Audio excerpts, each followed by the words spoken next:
बच्चू कडूंना दुपारनंतर मुंबईच्या किला कोर्टामध्ये हजर करण्यात येणार आहे। बच्चू कडूंवरती आरोप आहे मंत्रालयातील एका सरकारी अधिकाऱ्याला थोबाडीत लगावल्याचा। गावित नावाचे सरकारी अधिकारी आहेत, सचिव स्तराचे अधिकारी आहेत, ज्यांना मारहाण केल्याचा आरोप बच्चू कडूंवरती आहे। बच्चू कडूंना या प्रकरणी मरीन ड्राइव्ह पोलिसांनी अटक केली। बच्चू कडू विधान भवनाच्या बाहेर पडताच त्यांना अटक करण्यात आली।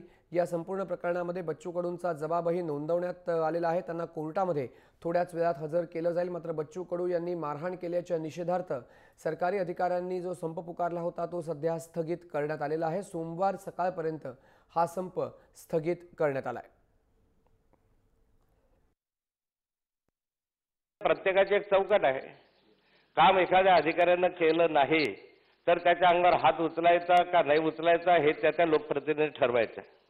एखाद्या अधिकाऱ्यानं काम केलं नसेल तर त्याच्यावर किती कठोर कारवाई करायची ते प्रशासनाचे अधिकार आहे किंवा सरकारचे अधिकार आहे।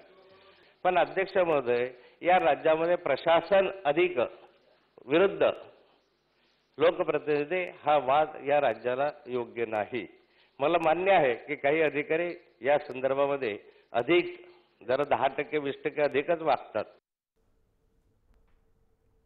हेमंत बिरजे आमचे प्रतिनिधी आपल्यासोबत आहेत। हेमंत, बच्चू कडू यांच्या प्रकरणामध्ये सरकारने आपली भूमिका स्पष्ट केलेली आहे की लोकप्रतिनिधींनी सरकारी अधिकाऱ्यांशी सुद्धा संयमाने वागावं। मुख्यमंत्री निवेदन करणार आहेत का आज या संपूर्ण प्रकरणामध्ये?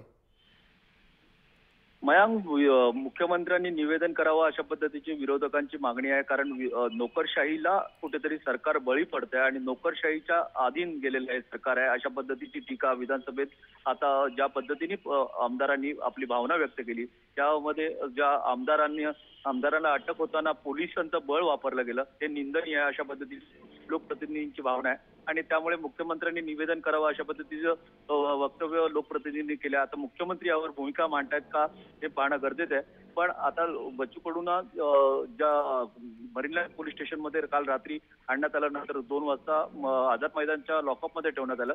आता 12:30 वाजलेले आहेत, अद्याप बच्चू कडूंना न्यायालयात उपस्थित केलं नाहीये किल्ला कोर्टामध्ये आणि त्यांना न्यायालयामध्ये बेल होते का, जामीन मिळतो का यासाठी आता त्यांचा समुदाय म्हणजे त्यांचे जी प्रहार अपंग संघटना आहेत त्याचे कार्यकर्ते आझाद मैदान पोलीस स्टेशनच्या बाहेर जमा झालेले आहेत आणि हे जोपर्यंत बच्चू कडूंना सोडणार नाही तोपर्यंत आंदोलन मागे घेणार नाही अशा पद्धतीची अपंग संघटनेच्या कार्यकर्त्यांची भावना आहे। आणि हे आंदोलन आता अधिक तीव्र करण्याचा इशाराही त्यांनी प्रशासनाला दिलाय। त्यामुळे आता नेमकं बच्चू कडूंना कशा पद्धतीचा जामीन मिळतोय की त्यांना पुढे पोलीस कस्टडी मिळते हे पाहणं गरजेचं आहे।